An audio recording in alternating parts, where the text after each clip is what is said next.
Preview.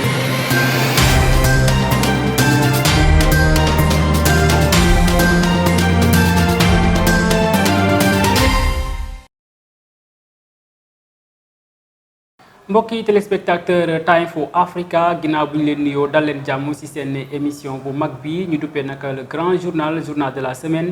bokk na fii li ñu fi dara waxtaane nag muy lépp loo xamante ni jot na xew si ay bés gi mbokk yi ma ànd si nag sama naataango Aminata Koor salaamaaleykum. waaleykum salaam Momad maa ngi lay nuyu di la jaajëfal mbokku téléspectateur ñu ñuy seetaan te di leen dalalaat bu baax a baax ci suñu plateau bi fii ci Time for Africa. jërëjëf Aminata Koor comme nag nu ñu ko taamoo di ko defee tey ji nag li ñu fi war a waxtaanee bëri na daañu door nag waxtaan wi lu jëm ci wàllum politique xam ngeen ne yëngu na lool rawatina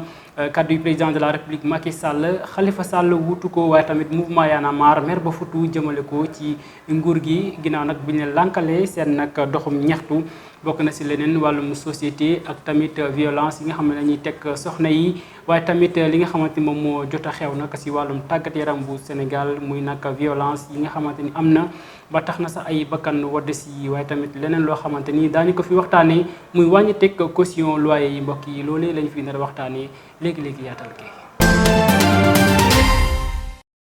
ni ñu ko junjee sànq rek ami xam naa dañuy dooree mbir mi ak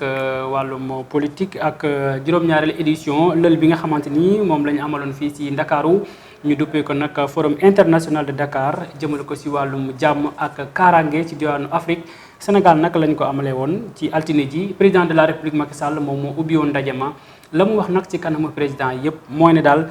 Afrique ngir ñu am jàmm foofu ñu am koppar goo xamante ni dañuy jëndal seen i bopp ay ngànnaay président de la République ñu déglu ko. Aujourd'hui que la ressource est devenue rare, on constate que les procédures sont souvent un prétexte pour ne pas décaisser.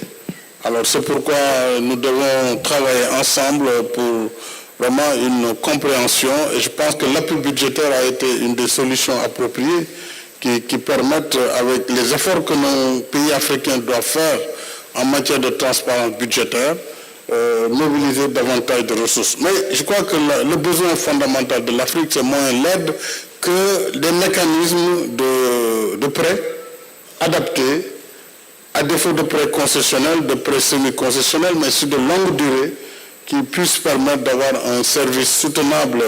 de la dette. Je pense que tous les pays du monde, à un moment donné de leur histoire, ont bénéficié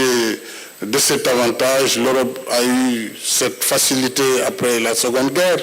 Le plan Marshall a permis la reconstruction du continent. En tout cas, la facilité en Asie également après la Seconde Guerre. Je crois qu'il y a eu des facilités que les États-Unis ont eu à faire. Nous demandons des ressources longues pour bâtir et financer le développement du continent. Je pense que tout le monde y gagnera, puisque l'Afrique a besoin de technologie, qu'elles viennent d'Europe, d'Asie ou d'Amérique. Elle a besoin aussi de transfert de technologie. L'Europe, l'Asie, l'Amérique a besoin de croissance externe. Donc, tout le monde doit gagner dans ce processus. Et je pense que si nous avons la commune compréhension, nous pourrons ensemble, vraiment dans un partenariat gagnant-gagnant, renforcer ce partenariat, renforcer l'aide. Personnellement, je sais que j'ai encore besoin, malheureusement, d'un peu d'aide, mais mon ambition, vraiment, c'est que d'ici très peu de temps, maximum 5 ans, je vais souhaiter que le Sénégal remercie tous ceux qui l'ont aidé jusque-là et que nous puissions, en tout cas, assurer pleinement notre développement, tout en continuant, bien sûr, le partenariat avec nos partenaires de tout le temps. dañuy desene ba tey ak njiiti réew mi président de la république yëkkati ay kaddu ci waxukaayu RFI ak France 24 li mu ci wax nag bëri na bokk na ci nag wàllum kaaraange fii ci Sénégal wàllum terrorisme bi ak tamit lu jëm ci wàllum poste premier ministre bi mu wax ne daal dina ko indiwaat ginnaaw élection locale yi waaye tamit candidature am ci élection 2024 loolee yëpp daal mbokk yi moom mooy wax ji nga xamante ni moo lëmbee Sénégal ñu ngi seetaan élément bi ngir indi ci ay leeral. njiitu réewum Sénégal di Macky Sall démb nag mu nekkoon gan télévision RFI ak France 24 comme ni mu ko taamoo di ko amalee wax na nag ci actualité bu Sénégal ak ci diwaanu Afrique bokk na si nag kaaraange gi ak wàllum terrorisme ginnaaw nag bi ñu ko laajee lu jëm si wàllum terrorisme boobee nee na nag noppi ne ba pare ngir defante ak ñooñu. wàllum terrorisme nag yaakaar naa ne réewu Afrique yëpp ñoo si war a jóg xeex ko loolee bokk na si sax ñu booloo suñuy doole bu fekkee nag fii si Sénégal la moom loolee waaj naa ko bu yàgg ndaxte soldats si tàggat nañu leen ci lépp loo xamante ni war na mën a dal Sénégal ëllëg. Fondamental pour le Sénégal de défendre son territoire quoi que ça puisse coûter.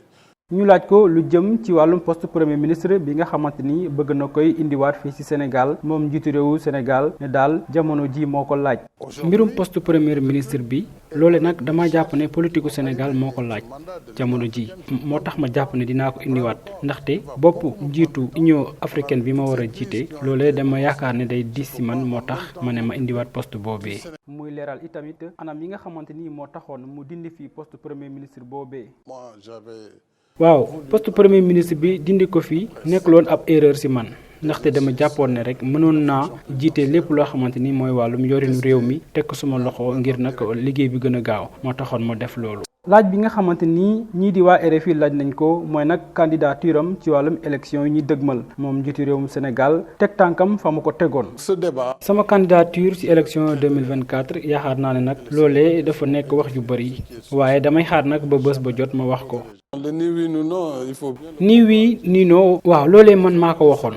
waaw dama jàpp ne su ma waxoon waaw dina indi ab njeexantal ci ñi nga xamante ñoom ñoo ma wër ci anam yi ñuy liggéeyee moo taxoon waxuma ko waaye nag su ma waxee déet xaar naa ne dafay doon mbir moo xamante ni presse locale bi daañ ci wax yu bari ba daal dana indi ay leneen loo xamante ni day yàq liggéey bi moo xamante ni moom laa sumb. mu nekk yeneen kàddu yoo xamante ni moom président yëkkatiwaat na ko foofee ca tugal kàddu yooyee gën di indi nag waxtaan fii ci Sénégal. mu nekkoon nag leeral yi nga xamante ni jëlee nañ ko ci diggante kii di président de la République Macky Sall ak journaliste yi nekkee foofee ci RFI Ami dafa mel ni am na loo ci bëgg a wax. mu mel ni nag jot na ngir président Macky Sall wax nit ñi nag position ak ci élection yi ndax sénégalais yàkkamti nañu lool xam fan la positionné. waaw mais boo gisee li mu wax kay nee na dafa bañ nag wax su waxee waaw wala déet su ko defee dafa am ay gàllankoor yu mu indi ci Sénégal su waxee waaw nee na ñi nga xamante ni ñoom ñoo ko jege dootuñ xamante ni ñuy liggéeyee waaye tamit su waxee déet presse locale bi maanaam journaliste yi sama mbokk yi dañuy am wax ju bëri yoo xamante daal mën na tax daal ñi nga xamante ni ñoom ñooy liggéey bi ni mu ko bëggee du ko mën a amee yaakaar naa ne loolu tamit peut-être stratégie la wala. nañ ko bàyyi ba bés bu paree rek pour wax ñu ko. jërëjëf Ami dañuy desandi ba tey mbokk yi ci xibaar yi bokk na ci président de la république kaddu yooyu mu yëkkati askanu Sénégal nag yëkkati nañ seen i kaddu comme ni nga ko waxee sànq nee nañ daal njiitu réew yu Macky Sall daal na letti nit ñi mbaa mu firi leen ci mbir mi ak nu mu mënta demee reportage bi Barthélémy Colima moo ñu ko defal.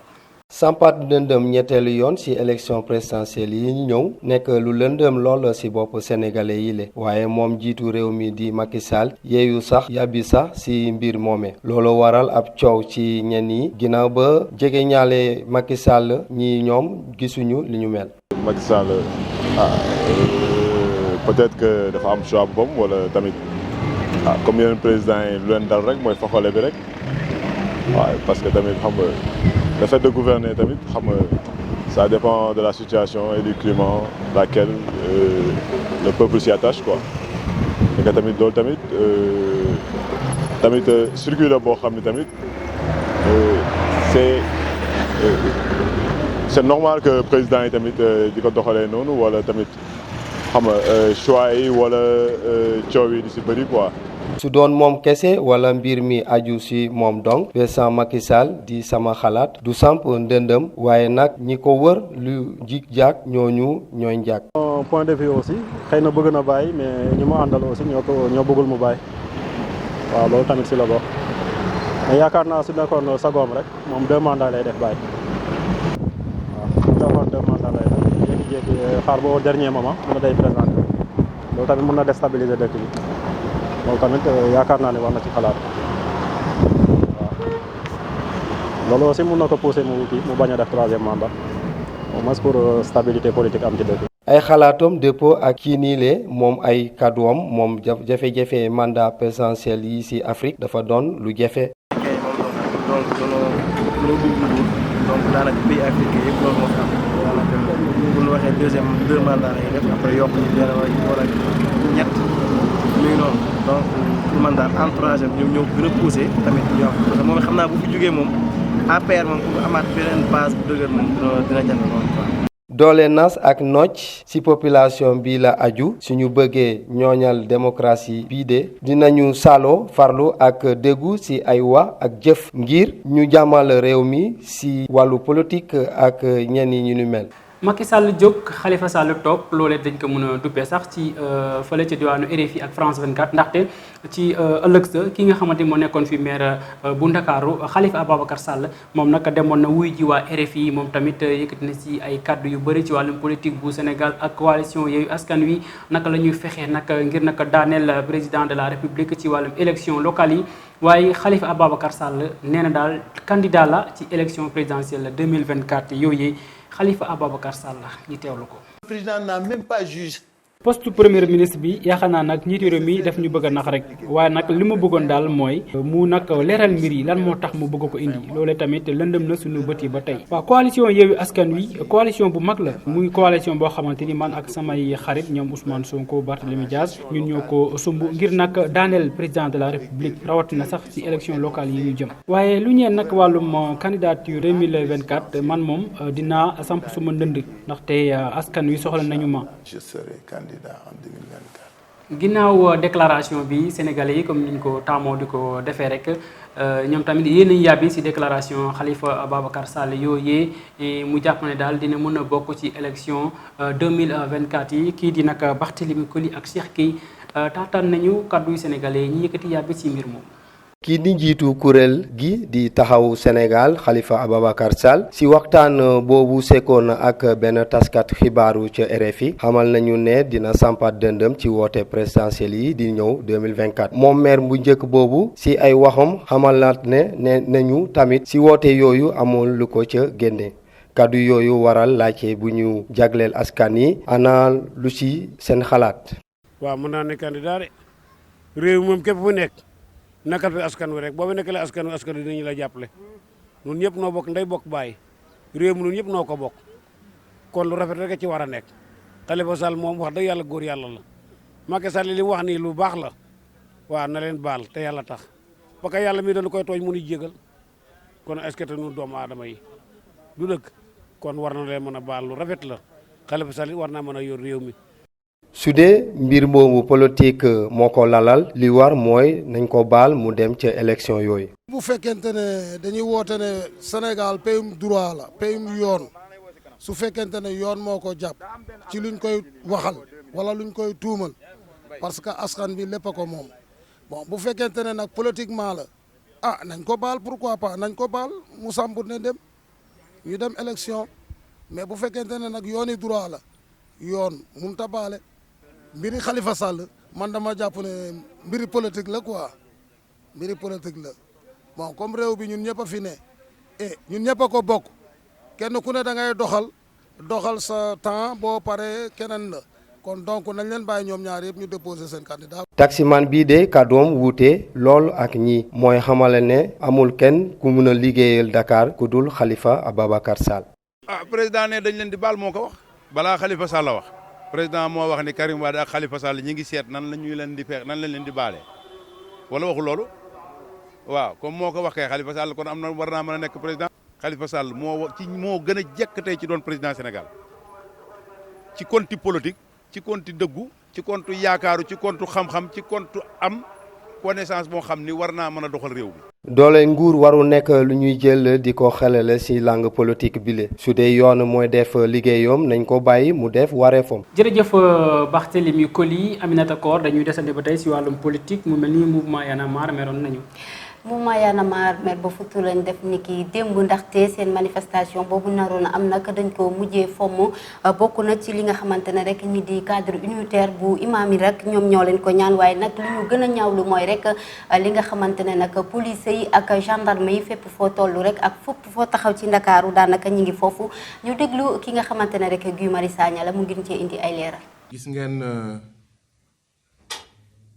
ku ci nekk ci ñun fi nga bàyyeekoo ba ñëw fii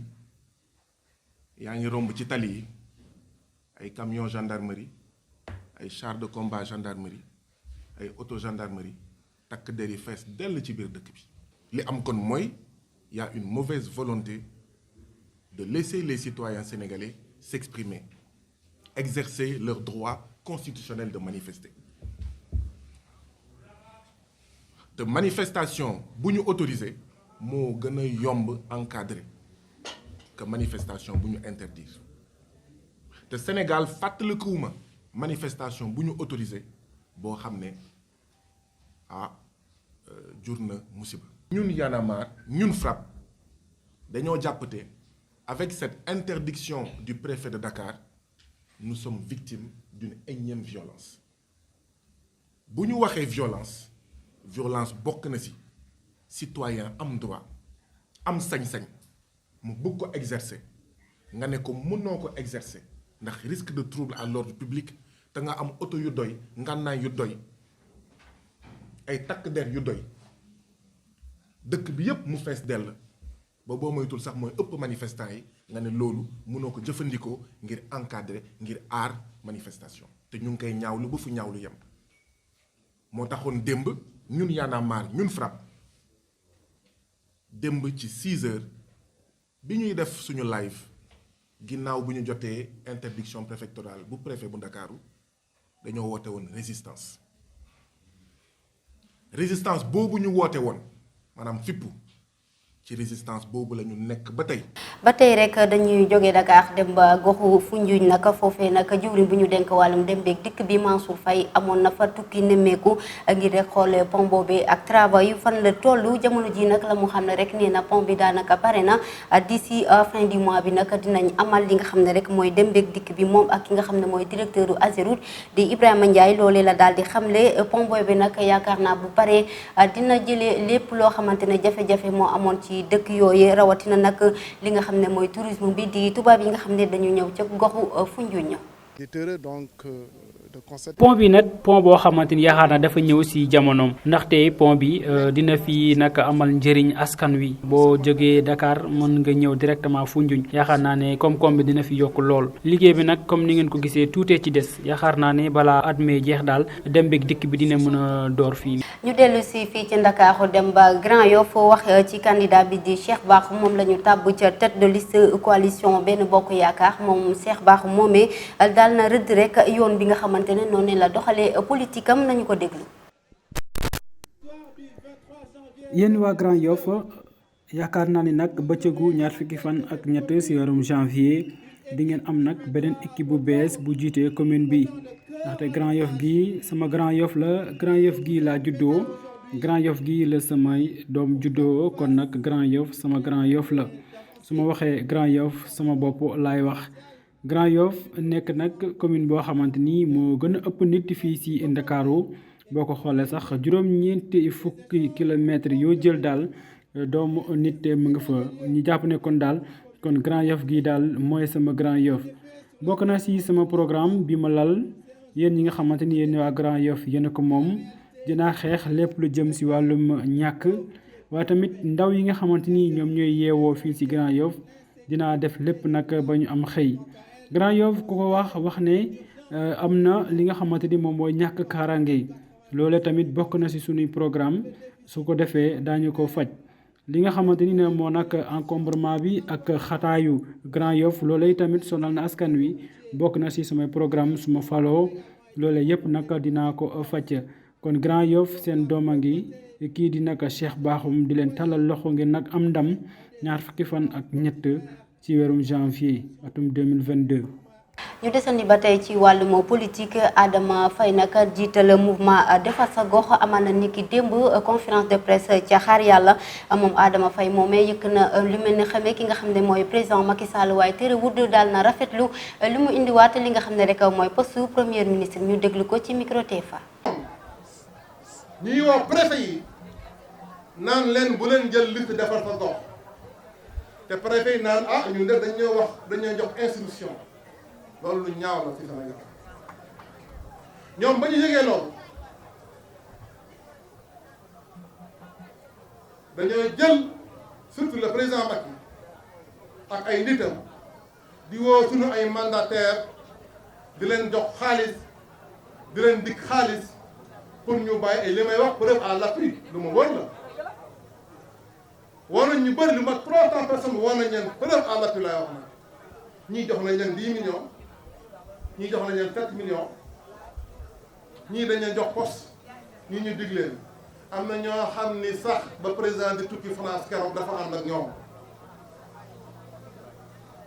comme que nag président la yàlla may na ko doole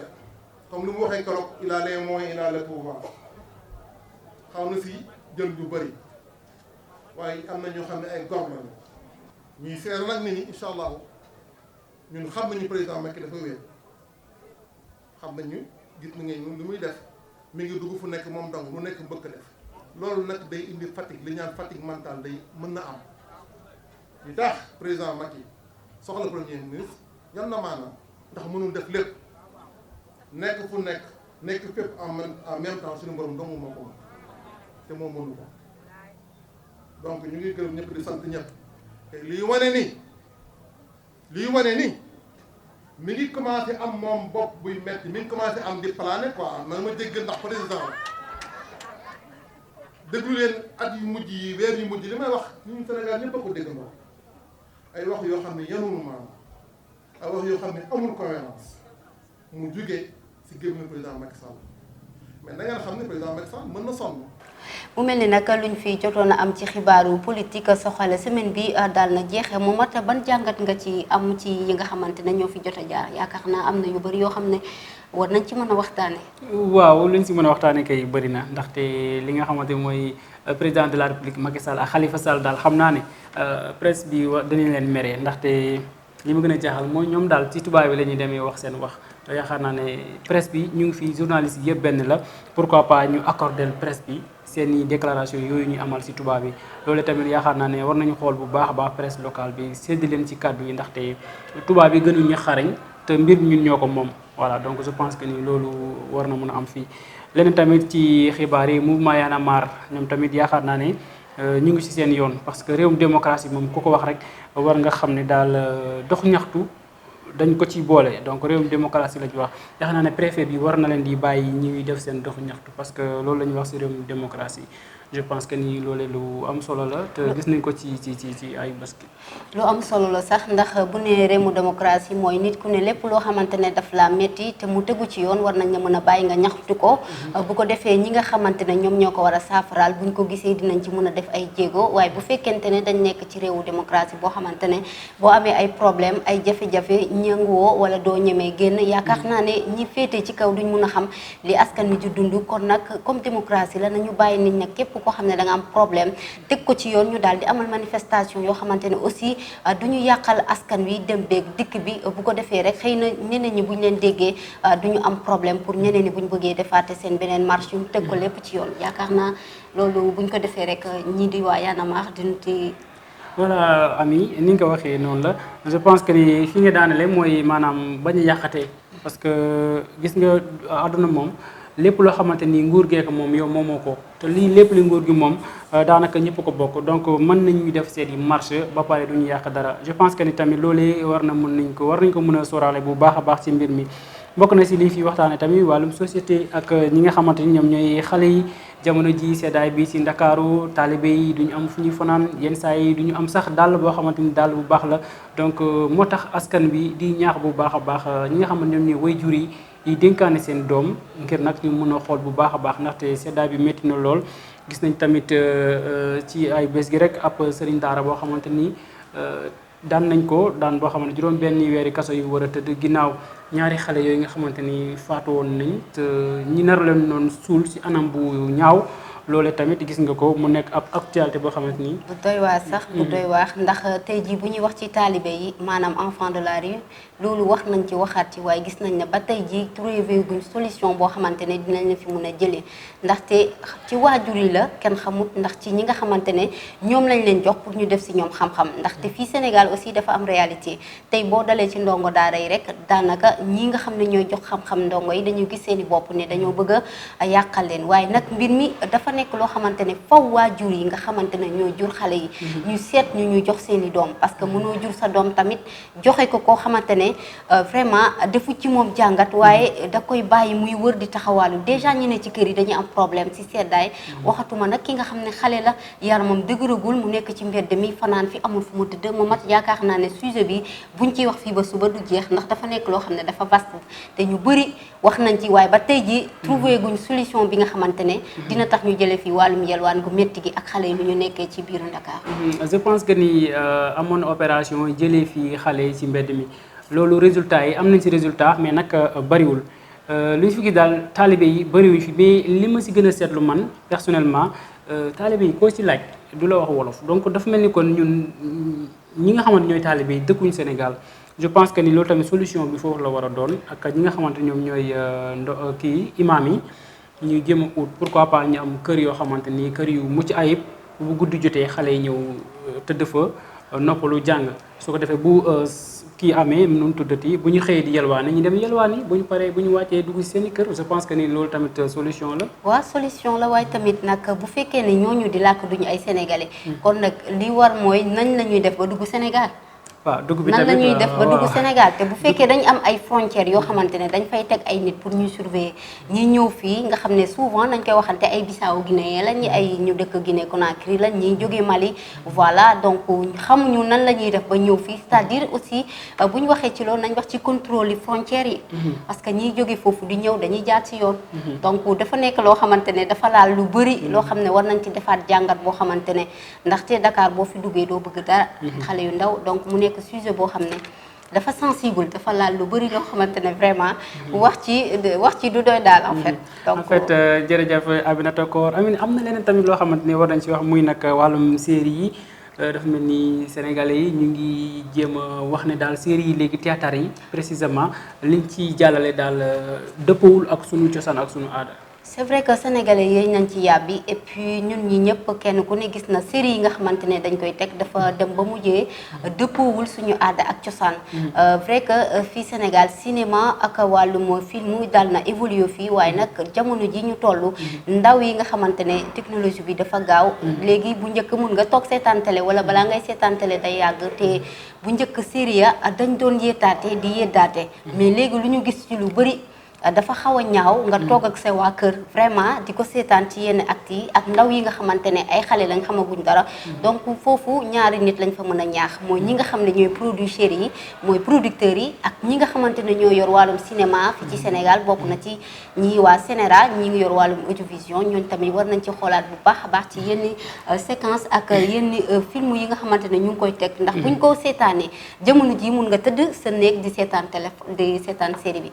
donc léegi ñëppay seetaan war nañ teg yoo xamante ne ku ko seetaan war nga si jàngatee lu bëri dina la yee te du la jox loo xamante ne daf lay yàqal ndax xale yi léegi ñëpp am téléphone te télé mag yi daanaka seetaanatuñ ko xale yi aussi dañuy préféré toog seen nekk seetaan série donc nañ bàyyiwaat xel ci ñi ñuy joué film yi ndax nekkuñu ay tubaab te ay mag ñooy la ñuy toogal bu ñuy seetaan série te xale lu mu gis loolu da koy bàyyi ci xelam donc ñuy waxal ñi nga xam ne mooy producteurs yi ñu bàyyi ci xel ak ñi nga xam ne ñoo yor wàllum audiovisuel fii ci Sénégal ñu gën cee def ay liggéey bu taxaw ndax daal ñu dem a jële yaakaar naa mu mat. jërëjëf Aminata leer na ñu mbokk yi loolu transition la ñu àddu jëmale ci wàllum société. mbokk yi société bokk na ci li ñu fi waxtaanee comme ni ñu ko junjee woon sànq nag wàllum seddaay bi fii ci Ndakaaru taalibe nag di ci dundin bu métti ndaxte nag ki nga xamante ni amul foo tëdd. loole nag ak seddaay bu métti bi moo tax daal ñu def ci ab reportage bu mag xool nag lan moo waral li nu mel ñu bëri nag dañoo joxoñ baaraamu tuuma ñi nga xamante ñoom ñooy wayjur yi kii di Seynabou Dia ak Assane di Diédhiou wàccal nañ ci mbeddi Ndakaaru yi. bu fekkente ne am na lu askanu sénégalais di ñaawlu ci jamonoy seddaay ji bokk na nekk ni ndongo daara yi ci mbedd bi. ça fait mal au cœur daf ma métti comme. dina ma métti lool te bëgguma sama doom aussi mel noonu. xol bu tàng xol bu tax bu ma sama doom tam di nekk ci ñuy condition naa ku nekk da nga bëgg sa doom mel moom nga bëgg doomu keneen def ko ci mbedd bi xam nga sama doom doo ko bàyyi muy taxawal ci mbedd ci sedd bi. bu ñu sukkandikoo ci waajur bu góor bi moom moo ngi ñaawlu nekk nu xale yi tey woon na sëriñu daara yi ñu gën a toppatoo xale yi. maa ngi ñaan aussi mooy sëriñu daara yi ñu gën a veiller ci xale yi gën leen a jàppale yaakaar naa responsabilité bu mag lañ leen jox pour ñu jàppale xale yi pour ñu jàngal leen c'est à eux net ñoom ñoo waroon jox xale yi yére yu diis jox leen condition yu baax a baax. waajur bu jigéen bii nag moo ngi joxoñ baaraamu tuuma waajur yi di bàyyi seen doom yi ci daara yi te duñ leen toppatoo. dama ne parents yi la rek du ma ne sax jàngalekat yi ñu leen jox la mais parents yi kuy bàyyi sa doom muy dem vraiment di ko bàyyi ñu koy def yenn conditions yi daal yaa irresponsable. ci biir la situation nag su fekkee ñeneen ñi ñoo ngi ŋàññi doxaluñu sëriñi daara yi ñeneen ñi ñoom ñoo ngi doxoon baaraamu tuuma waajur yi nga xam ne dañoo daw seen wareef laaj yu samp nag mooy lan mooy njëriñu kuréel yu saytu ak yelleef tu tànki. Seynabou Dia ak Assane Diédhiou ba tey dañuy desandi ak yéen ndaxte nag defal ngeen ñu reportage bu am solo ci wàllum seddaay bi ba tey ñuy jàpp ne nag fii ci Ndakaaru am na ñu bëri ñoo xamante daal dañuy gën a yokk seen jëfandikoo cigarette ak café reportage. ay fan a ngi nii ràññee nañu seddaay bi fii ci biir Ndakaaru loolu nag tax na ñu bëri di jëfandikoo lii di cigarette ak café lu bëri sax jaaykat yi ñoom xamal nañu ne ci seddaay bi day jar bu baax sax. seddaay bi moom ci la café gi di gën a dox wax dëgg yàlla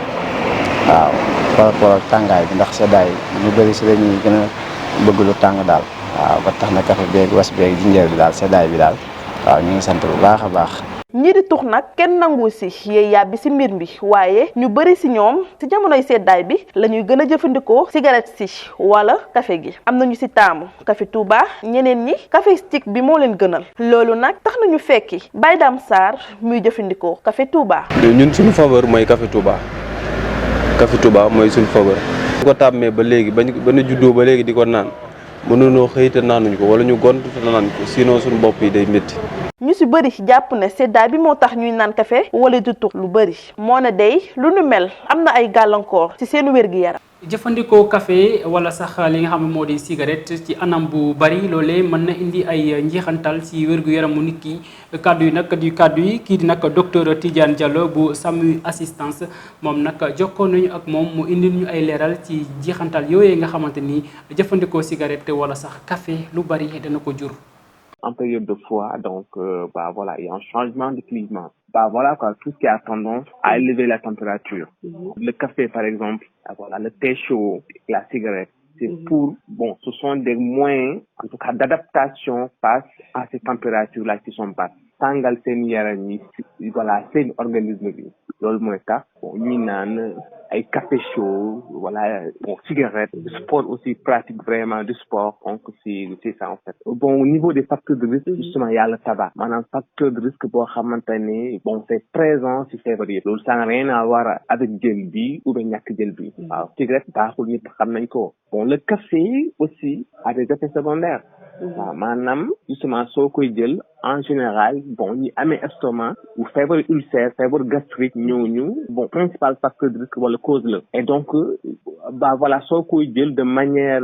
non régulée justement ça a tendance yàq estomac bi ay remontée gastrique ay ulcère et cetera. ginnaaw seddaay bi mbokk yi ci biir ay bés bi nag bokkoon na ci xibaar loo xamante ni daal moom la ñuy duppee Malaw di ab oto boo xamante ni daal nguur gi moom la bëgg nag wutale ak cette place yi fi woon. loole nag tax na ba ñu dem nag seete ñi nga xamante ñoom ñooy dawalkat yu oto yi nekk foofee ca garage bu maraîcher Seynabou Dia nag la mu fa jëlee moo ne daal ñi nga xamante ñoom ñooy dawalkat yi nee nañ daal loolee du yomb ndaxte nag ñoom bëgg nañu liggéeyal seen bopp waaye nag jël seen i oto wecceeku ak oto nguur gi daal du yomb lool Seynabou Dia reportage. ci fan yu ñu weesu njiitu réew mi jëloon na ay ndogal ngir jëlee fi cette place yi indi fi yeneen yu bees yu wuyoo ci turu Malaw bii de ndogal nag indi ay xalaat yu wuute ci dawalkat yi yu ñu fekk ci garage boo maraîcher Racine Diop mi nag li mu gis mooy lii de oto yi daal dañoo am défaut. waaw ñun de niñ ko gisee mooy Malaw boobu waa ji jot na ko fi indi man jot naa ci waxtaan ak waa ji nga xamante ne ni mooy tubaab bi moo ko indi waxtaan nañ ci lu sore mais ñun gis nañ ci quelques défauts. défaut yi ñu ci gis mooy coupe bi ni mu mel jekkul nee na buñ ci d'accordé daf koy def rasé en même temps moteur bi 3 chevaux la te 3 chevaux daanaka moto sax am na léegi 3 chevaux kon oto boobu dana yeex te nit ñi xam nga ni ci ak jamono bu ñu toll oto bu yeex moom arrangé wul nit ñi. kii de jili moom xel xalaatul mi bàyyi yëfam di jël yëfu nguur gi. lii lañ bëgg xam nga ki ne lii laa bëgg boo ko joxee dootu am lu mu wax mais ki nga xamante ne nag yaa ni ko nag man lii laa lay jox kooku bu ëllëgee lu ci am yaa ko teg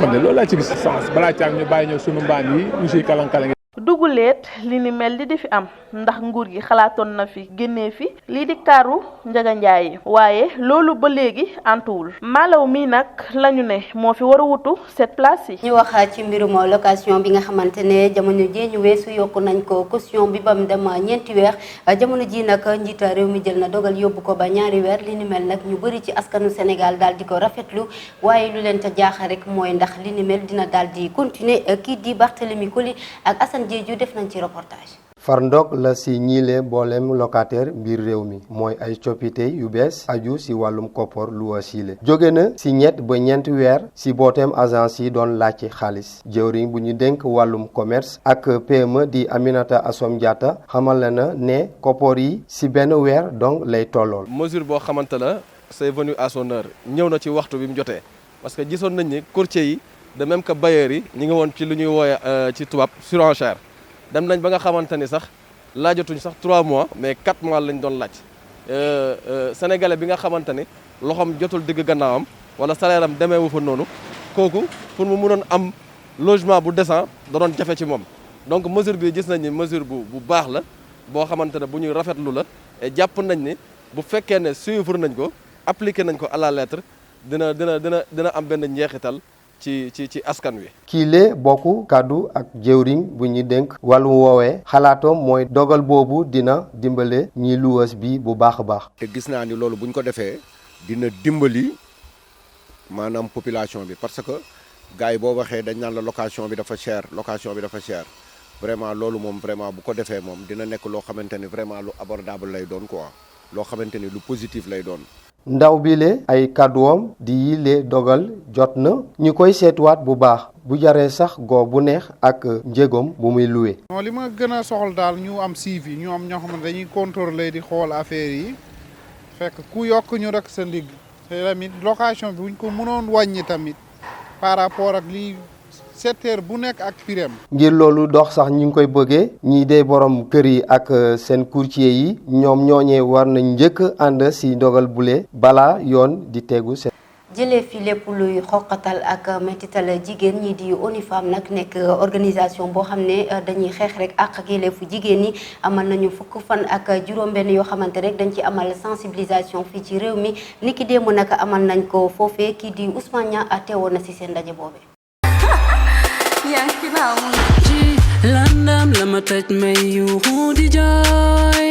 métital yi ñuy métital jigéen ci façon yu wuute waa ONU Femmes loole la ñuy xeex. métital yi ñuy métital jigéen ñi xëy na ci seen yaram psychologie physique ñun pour ñun violence faite aux femmes mariage forcé ci la bokk excision ci la bokk yenn pratiques traditionnelles yi autour du veuvage ci la bokk donc ñun loolu yëpp dañ koy xeex mais jigéen ñi tamit dañuy war a bàyyi xel te xeex bi tamit ci autonomisation la nekk c'est aussi l'argent le nerf de la guerre c'est aussi l'argent et les femmes ont toujours été confinées à des petits montants. jigéen ñi donte ne am na ñuy dund lu metti am na ñu am jom soxna si chef d'entreprise la menuiserie tapisserie lay def. bi may am 13 ans laa commencé def menuiserie tapisserie metti woon na nag dem parce que aw ma woon jour bi ma taxawee nii yaay damay ubbi atelier daf ma ree ni ma am nga fit bi de ma ne ko wax mais amaguma xaalis bu ma léegi nu muy def comme moom ci marché bu wéyee lay dem ma ne ko damay dem marché parce que man la maa jaay. waa DER tamit kenn damul ñu des dañoo taxaw ngir gunge jigéen ñi ci bile xeex. comme ni ma ko waxee sànq DER ak ONU Femmes dañu lëkkaloo ba ñu daw tàmbalee liggéey ba tey. violence bi dafa bëri ay façon donc yenn façon yi mooy ñi nga xamante ne dañ leen di dóor di leen gaañ ak yooyu mais am na tamit ay violences yoo xamante ne ce sont des violences économiques maanaam ñuy noot jigéen ba nga xamante ne du mën a liggéey wala bu liggéeyee tamit lu mu liggéey du ko moom ak yu ni mel donc ñun suñu wàll mooy faciliter accès au crédit maanaam joxe ay financement yooyu li si ëpp 75% yi ñu ngi ko jagleel jigéen ñi. jigéen ak solo su mu am ci société bi waa ONU Femmes ne warut a nekk di nangu rek luñ la teg nga tegoo ko waaye jóg liggéey xeex ba nga xam ne lépp loo xam ne seen droit la ñu am ko ba mu mat sëkk. seetlu bi nekk lenn loo xamante ne rek yu bari na ci série yu ñu teg fii ci télévision sénégalaise yi ñu bari di koy ñaawlu ndax yenn ci séquence yu ñu cay tëgg dafa dëppwul suñu aada ak cosaan Sénégal yu bari yéen na ci yàbbi ñu déglu reportage bi ñu Seynabou Dia defal. série yi bëri lool jamono ji ci télé yi ñu siy gis yenn saa yi ay mbir yu doy waar mu nekk loo xamante ne amul woon ay jamono ndax bu njëkk ba théâtre daana doon yeete ci seen nekkin. ñun daal bu njëkk ba bu ñu daan seetaan film pour ñu yeewu woon la daal ñun film moo ñu yee ba ñu toll ni ñu toll nii. théâtre yi ñu koy bind la ñu war a waxal ndaxte luy njiig ñoom ñooy njaag. man pour man ñii di bindaat série yi wala ñii di théâtre yi wala am nañ ci tamit part de responsabilité quoi.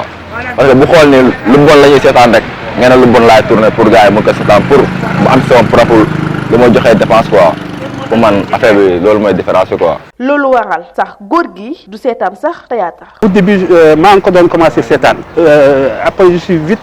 dama déchanté. si wàllum cinéma fii si Sénégal dox lool jamono ji théâtre yi bëri lool ku nekk ak bi nga taam waaye nag li ma ta jël mooy li mooy ngoog suñuy aada ak cosaan. ci jamono ji ñu toll nga xam ne li di technologie dafa avancé fii ci Sénégal nag ñu bëri ñu ngi ñaawlu nag réseau bu bon bi nga xamante ne moom la ñu dund jamono ji ba tax rek ñuy woo ñi nga xamante ne ñoo yor wàllum réseau boobee di waa Orange ñu daal di seetaat seen mbir mi ndaxte mënuñu liggéey sans li nga xam ne mooy connexion kii di Ousmane Niang defal nañu ci reportage. wi dal na ci kaw nag opérateur téléphonique yu Sénégal ginnaaw nag njàngat bu rëy bi nga xamante ni def na ko moom nag kuréel gu yor wàll wi di ARTP seen directeur bi di Abdoul Ly moom nag xamle ne daal ñàkk ormal bi nga xamante ni moom la opérateur yi def ci kaw nit ñi loole nag jaaduwul moo tax nag moom mi lee jël ay ndogal daan ñi nga xamante ni ñoom ñooy opérateurs yi ñu si mel ni nag Tigo ak Orange ñoom mi lee ñi jàpp ne daal couverture réseau bi doxul dara muy nag réseau ñu jàpp ne daal mooy 2 giga 3 giga ak 4 giga kuréel gi jàpp ne daal doxul te daal ay arnaque daf ci am moo tax nag mu daan kuréel gi nga xamante ni moom mooy Tigo wala Expresso mu daan ko nag $1 milliard si suñu koppar bu mu war a fay bu fokkee nag ne Tigo la moom nag daan na ko lu tollook $2 milliards si suñuy koppar Sonatel di Orange moom nag moo gën a lorule ci mbir mi ndaxte nag moom war na fay lu tollook $10 milliards ak juróom-benn si suñuy koppar. jërëjëf Ousmane Niang Momat est-ce que tamit nag connexion bu doxul nag liggéey bii dina dox ndax jamono ji moom ñëpp internet la ñuy liggéeyee. waaw je pense que nii nag connexion moom jamono ji moom mooy àdduna ndaxte lépp loo xam ne yow mii sax nekk journaliste ba amul connexion doo liggéey donc je pense que ni lu am solo la surtout réseau bi parce que gars yi dañu war a xam ne mbir mi du Dakar kese. parce que boo demee ci àll ba fa mu gën a sori am na ñoo xamante ni dañuy bëgg a woote sax yenn saa yi nga woo leen doo leen jot donc je pense que ni ñoom war nañu mën a décentraliser mbir yi yóbbu ko ci àll bi donc connexion ak réseau moom mënul ñàkk si réew jamono ji nga xamante ni comme ni nga ko waxee sànq réseaux sociaux yi nit ñi dañ koy utiliser internet bi foo dem ku nekk mu ngi bëgg a seetaan wala xam lu xew donc kon connexion bi war nañ si mën a jóg bu baax a baax. jot na de. leneen tamit muy nag sànq comportement chauffeur yi seen nekkin ci kaw tali bi Sénégalais yu bëri di ko ñaawlu yenn saa yi sax day indi ay embouteillage wala ay accident loolu je pense que ni lu jar a waxtaane la tamit. effectivement lu ñu jar a waxtaanee Momat ndax comme niñ koy wax naan tali bi xatul xol yi ñoo xat te xol yi buñ xatee rek yaakaar naa ne duñ mujjee fu neex donc lu ñu war a dawal mooy yar ak teggin képp koo xamante ne da ngay dawal loolu nag bu la manqué nag yaakaar naa mooy indi accident yu bari kon nañ ci àndee dal ak tey dawal aussi compréhension parce que ñëpp yemuñu aussi moom daal yaakaar naa buñ ko defee problème dina wàññeeku accident yi tamit dinañu wàññeeku kon nag bàyyi Papa Thione waxoon na ko tali bi daal def si ndànk moom moo gën voilà leneen tamit loo xamante ni yaakaar naa ne njawen mi ak ngéen yi danañ ci kontaan muy nag wàññum location bi parce que tey jógee na si 4 weer ñëw si 2 weer su ma juumul donc kon loolee tamit actualité la woon si semaine bi waaw loo xam ne nag askan wi ñu bëri rawatina sax nañ wax ñi nga xam ne dëkkuñu Sénégal ñëw fii maanaam étranger yi ñëw fii parce que tout le temps boo seetloo dañ daan wax ne fii Sénégal li fi gën a cher mooy location donc dafa jot ñu régulariser système boobu te xam ne location métti na waaye tamit métti na si ñi nga xamante ne tey jii dañuy góorgóorlu pour mun a am lu ñu fayee location état bu waxtaanee ak ñi nga xam ne ñoo moom kër yi di ko loué ñu trouver benn consensus boo xamante ne dinañ jàppale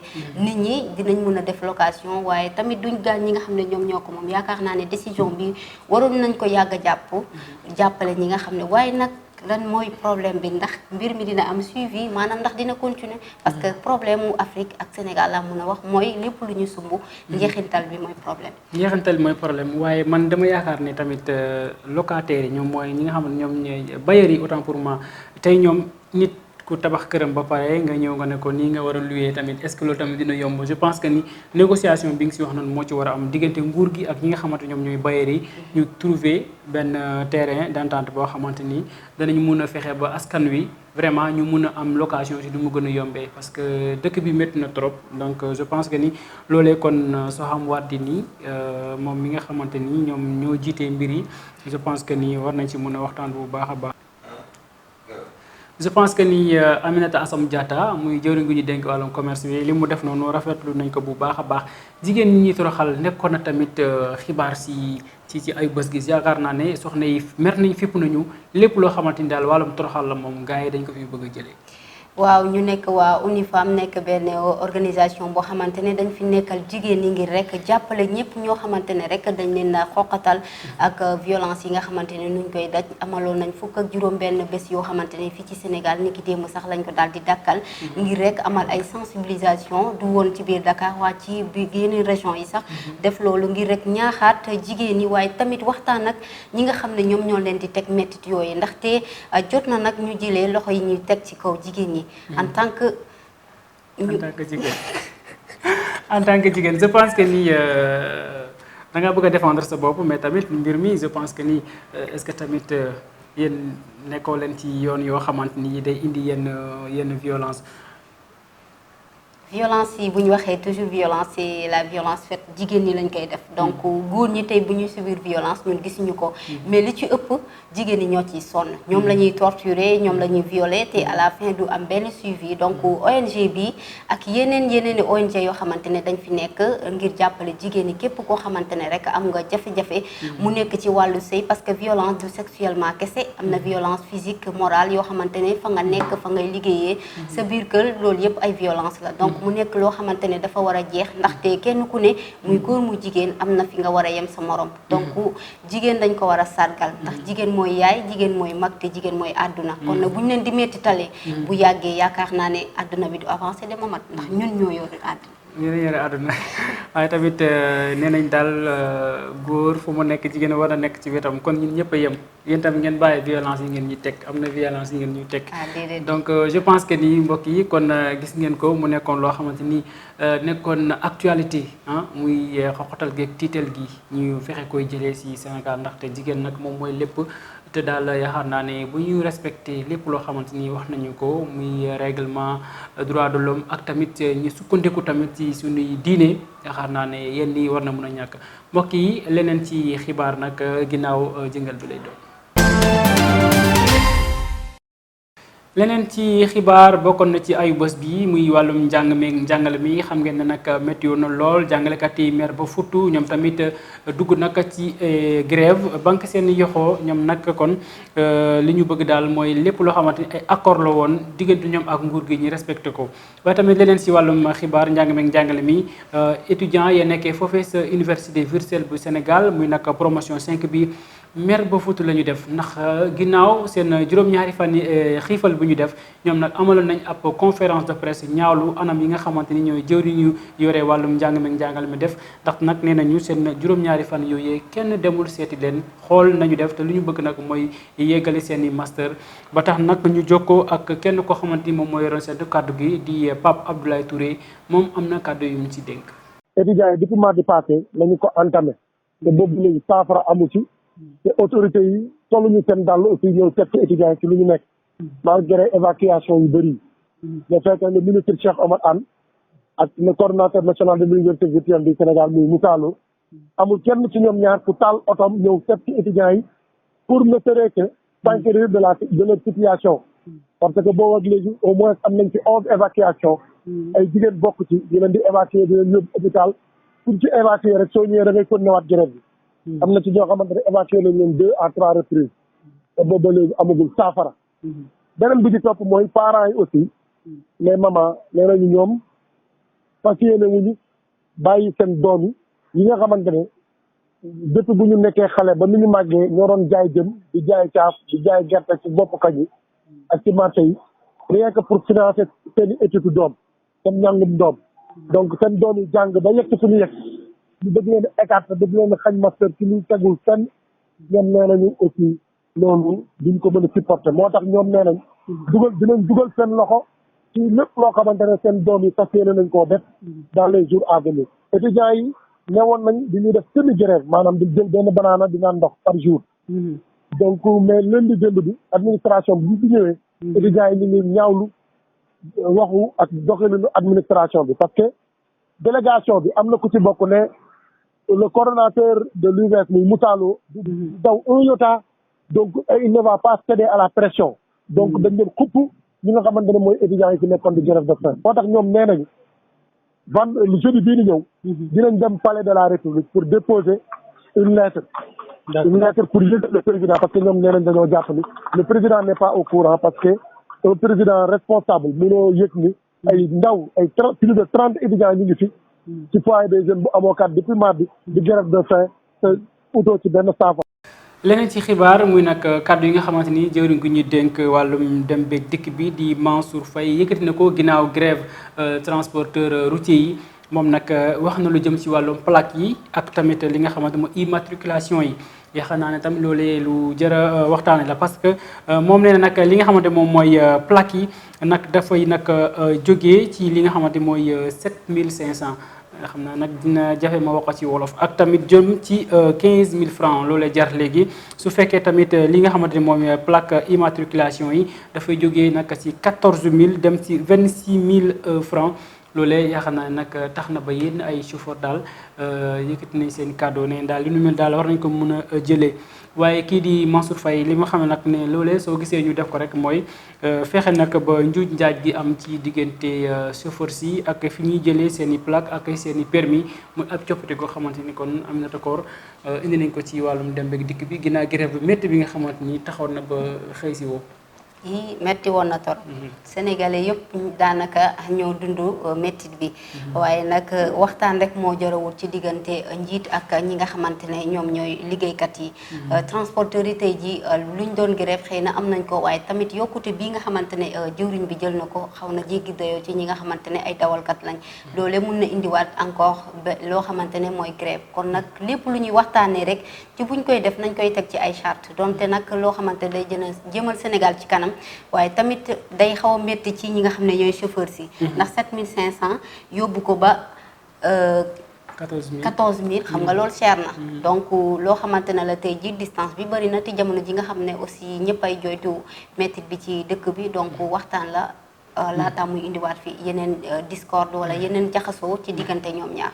donc na nangoo waxtaan ak ñoom ci lépp loo xam ne da koy teg bu ko defee ñu xool na la ñuy def rek ba juyoo du am si ñaari parti yi donc dem beeg dikk moom yaakaar naa ne vraiment waru toot gàllankoor ma bàyyi la nga wéer daf mel ni am na xibaar boo am ci wàllu wér-gu-yaram ñu àddu wax ci wàllum wér-gu-yaram ginnaaw variant delta bi beneen bu yees naka daal na amaat ci àdduna bi ñu gën ko xam ci omicron boobee sax indi na ab xaajaloo ci diggante ki nga xam ne mooy jëwriñ bu ñu denk wàllum wér-gu-yaram ak ñii di waa Institut Pasteur lu ni mel nag ki nga xam ne mooy Abdoulaye Diouf Sarr dafa ñaawlu li tax rek ñooñu daal di joxe yële xibaar te amuñu ndogal boobee ñu déglu ki nga xamante ne moo Bassine Lo mu indi ñu ci ay leeral waaye tamit wax ñu lan mooy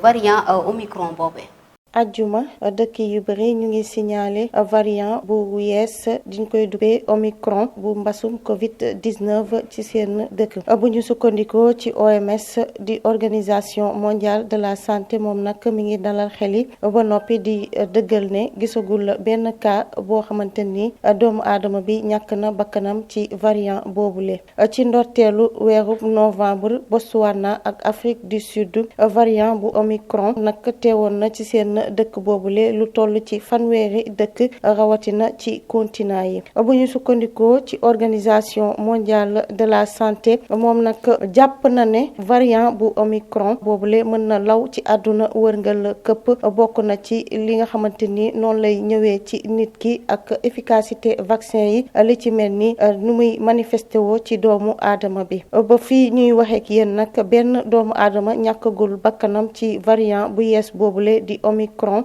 bi nga xamante ne ni mi ngi law ci àdduna wërngal këpp bu ñu sukkandikoo ba tey ci organisation mondiale de la santé. jàngat bu njëkk buñ ci def nag ci variant bu yees boobule moom moo gën a gaaw wàllaate bi ñu gisoon ca Wuhan ca Chine ci atum 2019. fii ci Sénégal nag ñetti doomu aadama moom la ñu nemmeeku ñu laale ci mbasum variant bu yees boobule di Omicron. xibaar bi ni mel nag ñu ngi ko fësal démb ci institut bi nga xamante ni moo yor wàllu mbasum Covid-19 ci biir réew mi.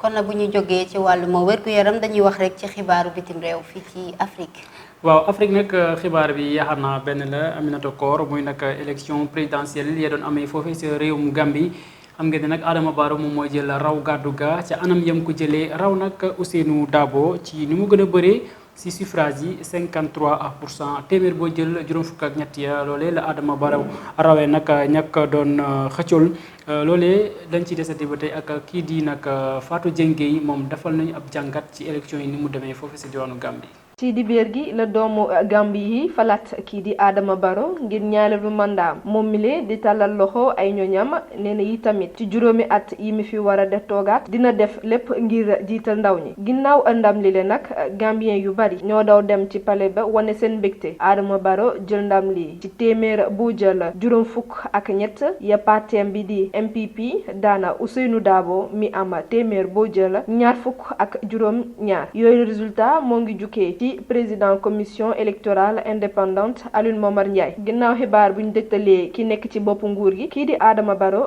génn na ànd ak ñaari soxnaam s'affronter ak askan wi Adama Barrow nag bëgg na ci ni élection yi demee élection yi nag ñii di waa opposition dañoo lànk ndaare ne élection yi jaarul ci yoon waaye loolee taxula Adama Barrow mi bëgg ci wóolu gi ñu ko wóoluwaat ci bopp réew mi njiitu réew mi xam ne ni mandat bi le xale ya ak wàllum koom dina ko ci yitteel lool ci kujje gi ku ci mel ni Ousseynou Dabo Issa Mbaye Fall ak Mama Kandeh ñoom nag ñaawlu nañu yéexaayu jukki woote yi moo tax ñu jàpp ne élection yi dara jaaru ci yoon. jërëjëf Fatou Dieng Gueye sama ngéyeen bi dama lay bàyyi ak nga wéy dafa mel ni am na ku yàbbi ci mbir mi. am na ku ci yàbb kay ndax kii di président Adama Barrow ginnaaw ndamam bi ñii di opposition bi nag ñoom nee nañ nanguwuñ ne lii daal Adama Barrow waroon na ko mën a jël ba tax na sax benn analyste politique di Abdoulaye Mbow daal na si indi ay jàngat ñu déglu ko ci micro kii di Fatou Dieng Gueye. waaw man mën naa jàppee sama wàllu bopp ni mbetteel la parce que itam bu ñu xoolee Adama Barrow lu mu jotoon a wax laata muy falu jàppoon ni moom président de transition rek lay nekk te tamit du matal li nga xam moo juróom at day def li nga xam moo ñetti at daal di organiser élection dem waaye sa mu jël ko toog na ba mu jeex waaye tamit bokkaat na si élection yoo xam ne moom waxoon na du bokk donc foofu dama jàpp ni la Gambien yi commencé woon di ko dénoncer jàppoon naa ne effectivement bu demee si élection dina lajj waaye tey ñi falu na mën nañu nangu ni effectivement que ni Barrow de Gambien yi ñu bari si ñoom ànd nañu ak moom si li nga xam ne moo di élection yi waaye tamit mën ñu jàpp ni itam ak lu mu mën si demee rek mbetteel am na si compte tenu du fait que Gambien yi tolloon nañu niveau bu xam ne yeew gi yokkoon na ba ñu fa jëlee Yaya Jammeh yeew gi yokkoon na ba ñu doon manifester di naan boo ci ni ñu koy waxee Adama Barrow dafa war a respecter li nga xam ne moo di kàddu gu mu jox woon ni du bokk si élection yi insécurité bi nga tudd noonu kenn mënu ko weddi ci li nga xam ne moo di Gambie li nga xam ne moo di commission vérité réconciliation bu mu teg gis na ni liggéey buñ si doon xaar yegguñu si ba moom demoon na ba nga xam ne lëkkaloo na sax lii ak li nga xam ne moo di parti yaay te parti googee ñoom ne nekkoon biir Gambie doon ko lëmbee daan tëj daan faat loolu ñëpp jàppoon ne effectivement épisode boobu noonu dañ koy raxas ba mu set ba nga xam ni histoire Gambie daañu ko defaraat si wàllu démocratie si wàllu taxawin waaye dañuy jàpp ni effectivement Adama Barrow daal teg na ay jéego yu bari yoo xam ne xëy na convaincre na yenn Gambien yi waaye teg na ay jéego yu bari yoo xam ne dafa wane ne moom conservation du pouvoir rek moo ko ci gën a intéressé. ginnaaw xibaaru bitim réew ñu dooree li nga xam ne rek mooy xibaaru tàggat yaram yi mu mat. waaw tàggat yaram yi nag yaakaar naa ne li si gën a fës ginnaaw incident yi nga xam ne di ngi si dikkal ni mu gën a yaatoo dañu koy dooree nag ak li nga xamante ni mooy agence nationale presse sportive bi doon nag segg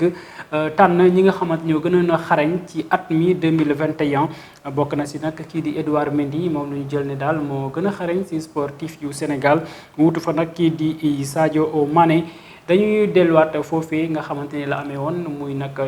kër gii di 2S kii di Abdoulaye Thiam moom moo jiite woon mbir mi ñu indi leen lépp lu fa jotoon a xew. xabaaru tàggat yaram yi dañu koy doore ak agence nationale de la presse sportive muy kuréel gu ëmb wàllum taskatu xibaar yi ñeel wàllum sport fii ci Sénégal tey jii ci suba nag fësal nañ ñi nga xamante ni ñoom la ñu tabb ñu nekk nag sportif yi gën a xarañ ci at mi tey jii ci suba nag kon mbetteel amu ci kii di Edouard Mendy moom la ñu tabb sportif bu gën a xarañ ci Sénégal atum 2021 bi mu jël raw gàddu gi nag ci kanam Ismaïla Sarr ak Sadio Mané moom Edouard Mendy moomee nag kon jàpp leen ne ginnaaw nag bi ñu amee mbetteel lool fële ci diwaanu bitim réew te bokkul sax ci fanweeri sportif yi gën a xarañ ci at mi li nu mel tamit ñu nemmeekuwaat ko ci wàllum trophée bu ñu duppee Leef Yacine moom kon Edouard Mendy daal fii ci Sénégal daal nangu nañu ne moom mooy sportif bu gën a xarañ ginnaaw nag bi mu amee ci poñ lu tollook fanweeri poñ ak ñaar fukk ak benn ci kanam Ismaïla Sarr ak Sadio Mané moo tax sax journaliste bii nga xamante ni di Adama Kandé moo doon amal lii di nag émission bi nee na nag ki nga xamante ni moo di Edouard Mendy su fekkee ne nag nekkul yonant foofee ca diwaanu bitim réew kon nag fii ci Sénégal daal ñëpp xam nañu ne kàngam la te li muy def mën na ko moo tax daal mu jàpp ne kon kii di Edouard Mendy fay nañ ko bor fii ci Sénégal journaliste yi tolloog nag ñeent fukki rédaction ñoom daal ñoom ñoo wàññi ne Edouard Mendy moom moo gën a xarañ ci sportif yi at mi 2021. sport ba tey wàllum football comité exécutif fédération sénégalaise bu football niki nag alxames ji amaloon nañ ab waxtaan jëm nag ci sampuk commission yi nga xamante ni da leen di dimbale daal ñi gën a fexe ba football bi gën a ñoŋ waaye tamit waxtaanee nañ fa leneen lu jëm ci wàllum demuk Sénégal ca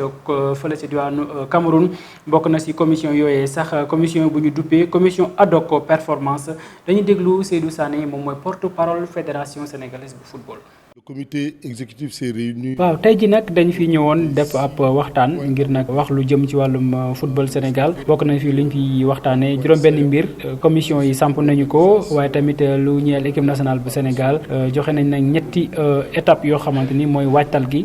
fii ci Ndakaaru la ñu koy dooree dem fële ci Kigali waaye tamit jeexale mbir mi ca Bafoussam sa diwaanu Cameroun loolee daal yaakaar naa ne mooy li ñu fi jotoon a waxtaanee. bokk na ci ndajeem sax planning maanaam yoon wi nga xamante ni xàll nañ ko ngir nag gaynde yi mën a yegg foofu si diwaanu Cameroun bokk na ci nag ñetti pàcc yi ñu nag door fii ci Ndakaaru ñaar fukki fan ak juróom-ñaar jàpp fanweeri fan Sénégal nag dinañ def ay stage fii nii bu ñu fi jógee nag dem fële si diwaanu Rwanda ca Kigali dinañ fa def nag lu mel ni ab match xarito diggante ñoom ak yemb yu Rwanda suñu fa jógee nag dañuy dem fële sa Bafoussam foofee nag moom mooy dalukaayu équipe nationale bu Sénégal foofee tamit la ñuy jongante match poule yi xibaar yi ba tey Aminata Koor mu ñeel nag wàllum football bi ak tànneef gi ñi nga xamante ñoom ñooy jigéen ñi nag dañoo mer ndaxte ñoom nee nañu daal tànneef gi waa agence nationale presse sportive bi daal boolewuñu leen ci te loolee métti na leen lool ndaxte football jigéen ñi ren jii mën a jàpp ne si la football bi gën a dox ndaxte ñaari équipe yi muy U20 bi ak équipe nationale bi ñoom ñëpp ñu ngi si yoon bu baax U20 bi mi ngi waaj a dem ci coupe du monde ba yàlla dem ak jàmm ñi nga xamante ne équipe nationale bi ñoom tamit ñi ngi waaj a qualifié ci coupe d'Afrique bi kaddu yi di kaddu yi Amina Dieng di présidente commission football jigéen ñi si ligue bu Dakaru ñu teewlu ko. boo xoolee ñun suñu équipe nationale A bi jël na fi coupe UFOA daanaka bon depuis existence football féminin ba léegi dëgg la jotuñu participer si yenn niveau yi ci CAN bi ak mondial bi mais Mamoussa Cissé coach bi def na liggéey bu am solo fédération aussi jàpp si dugal fii regroupement bu yàgg gars yi jëloon fii coupe UFOA bi xam nga donc aussi rafetoon na tamit waa ANPS bàyyi woon ñu xel tamit ci équipe nationale A bi ci UFOA bi ñu jël parce que joxoon ñu benn raaya bu xëy na ak lu mu ndaw wala soit benn quelque chose boo xam ni dinañu wan ni ñoom kat football féminin fàttewuñ ko mais lii day wane ni rek que ni football féminin ñu bëri Sénégal fii suivruñ ko te ñun ci liggéey boobu lañ nekk pour journalistes yi gën a bàyyi xel football féminin parce que tey buñ jëloon benn raaya jox ko U20 yi wala soit équipe A bi dinañu gën a encourager ba compétition yi ñu jëm tey dinañu gën a may doole pour ñu mën fa am dara te boo xoolee tamit ku ci mel ne Eva Neymar Diakhaté ñu gën ko xam ci Awa Diakhaté moom moo nekk première sénégalaise boo xam ne signé na première division France donc c'est quelque chose d'historique mu nekk premier jigéen bi nga xam ne tey dem na France signé fa première division direct ñu nekk fa di ko féliciter tey tamit yooyu noonu ak ki nga xam ne mooy Maladou Diallo nekk benn jeune bi nga xam ne tey mi ngi ci U20 yi 16 ans di def ay performance di dugal ay buts yu bëree bëri ba mu ñëwee ba léegi donc damay wax ni rek journalistes yi seetaanuñu football féminin suivruñu football féminin te loolu naqar la goo xam ne ñu ngi koy jooy di ko yuuxu waaw bu ñu soñoon franchement ñu bàyyi ñu xel bu baax a baax ba année prochaine wala soit année yii di ñëw tey raay yi nga xam ne ñu ngi koy jox sportif yi wala sportif yi ñu gën si bàyyi xel football féminin parce que ñu ngi def ay performance. jërëjëf Aminata Dieng beneen Amina football jigéen ñi bokkoo leen ci tànneef gi. loolu nag war nañ ko mën a ñaawlu ndax fa ñuy tànnee góor ñi gën a xarañ war nañ tànn jigéen ñu gën a xarañ tamit. est-ce que tamit ay ngeen si football bi tamit. yow it nag xam nga ñun fu ñu taxaw moom kenn du fa taxaw. xam naa ne daal football jigéen ñi moom ren moom vraiment dox na trop ndaxte comme ni mu ko waxee sànq rek gars yi moom wax dëgg yàlla ñu ngi ci yoon bu baax bi. kon yàlla na leen yàlla may ndam rek.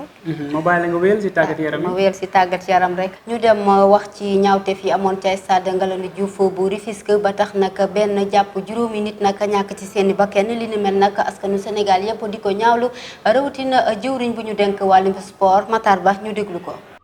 xam nga loo gis nag dafa échelonné déjà y a des mesures administratives y a des mesures yoo xamante c'est les ñi entité bi doon organiser moo koy organiser mais li xew mooy les navétanes vont être arrêtés.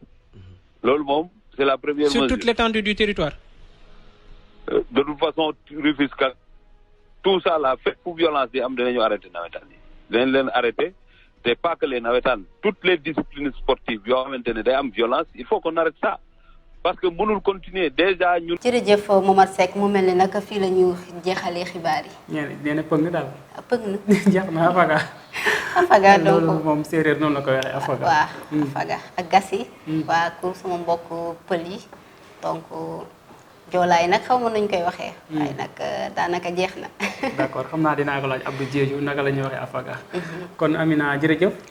jërëjëf Momad. kon ñu jox dig daje téléspectateurs yi ba beneen samedi incha allah rabbi yaakaar naa ne kon lépp leer na ci Time for Africa jërë ngeen jëf. jërë ngeen jëf.